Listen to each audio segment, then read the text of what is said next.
رحمت دو عالم صلی اللہ علیہ وآلہ وسلم۔ اہل مکہ کئی دن سے شدید قحط کا شکار تھے۔ چرند پرند بال بچے غرض ہر زیروح بھوک پیاس سے تڑپ رہے تھے اور بار بار ملتجی نظروں سے آسمان کی طرف دیکھ رہے تھے، لیکن دعائیں قبول نہیں ہو رہی تھیں۔ اہل مکہ شدت سے بارش کی دعائیں مانگ رہے تھے، لیکن بارش نہیں ہو رہی تھی۔ ابن عساکر سے منقول ہے کہ میں مکہ آیا تو اہل مکہ شدید قحط میں مبتلا تھے۔ ایک بولا لات و عزا بتوں کے پاس چلو، دوسرا بولا منات بت کے پاس چلو، تو کسی بوڑھے نے کہا تم کہاں الٹے چلے جا رہے ہو، حالانکہ تمہارے درمیان باقیہ ابراہیم و سلالہ اسماعیل موجود ہیں۔ وہ بولے تمہاری مراد ابو طالب ہیں؟ تمام لوگ حضرت ابو طالب کے گھر پہنچے، دروازے پر دستک دی۔ ابو طالب باہر نکلے تو سب کہنے لگے جنگل قحط زدہ ہو گیا، زندگی خطرے میں ہے، چل بارش مانگ۔ تو ابو طالب گھر سے نکلے تو اس کے ساتھ ایک خوبرو لڑکا تھا جو گویا آفتاب تھا، بچہ ابر آلود سورج معلوم ہوتا تھا، اس کے گرد اور بھی بچے تھے۔ ابو طالب نے اس بچے کو لیا اور اس کی پیٹھ کعبہ کی دیوار سے لگا دی۔ اس بچے نے انگلی سے آسمان کی طرف اشارہ کیا اور التجائیہ نظروں سے دیکھا۔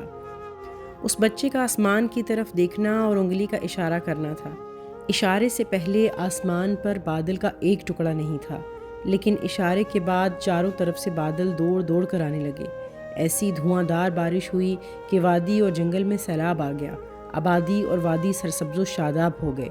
اسی بارے میں ابو طالب نے کہا، ترجمہ: وہ خوبصورت گورے چہرے والے جن کی ذات کے وسیلے سے بارش کا فیضان طلب کیا جاتا ہے، یتیموں کے ملجا و ماوا، بیواؤں کے محافظ ہیں۔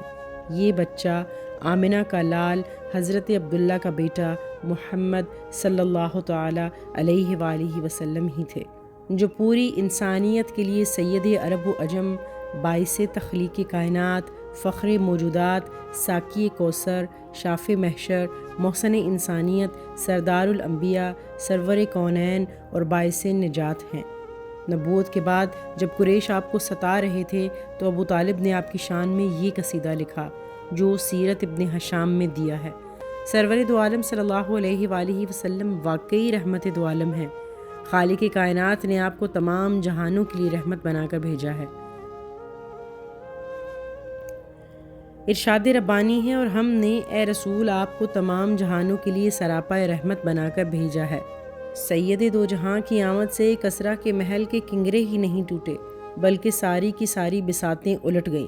ظلم و بربریت کے علمبردار حکمرانوں نے جو انسانیت کے سینے پر بچھا رکھی تھی، وہ سارے کے سارے ظالم ہاتھ شل ہو گئے جو ہزاروں سالوں سے انسانیت کے گریبان سے الجھے ہوئے تھے۔ آپ کی حیات طیبہ کا ایک ایک لمحہ نہ صرف امت مسلمہ بلکہ پوری انسانیت کے لیے مینارہ نور کی حیثیت رکھتا ہے۔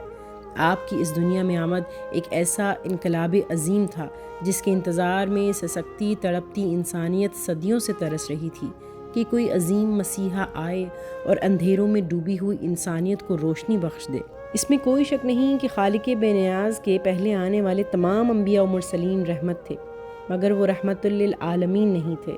وہ صرف اپنی قوم، علاقے، دور اور اپنے زمانے تک ہی محدود تھے، جبکہ شہنشاہ مدینہ صلی اللہ علیہ وآلہ وسلم کی رحمت و شفقت کا دائرہ ہر عہد، ہر زمانے، ہر قوم، اپنے پرائے تمام مخلوقات بلکہ تمام جہانوں اور دنیا اور آخرت کے لیے ہے۔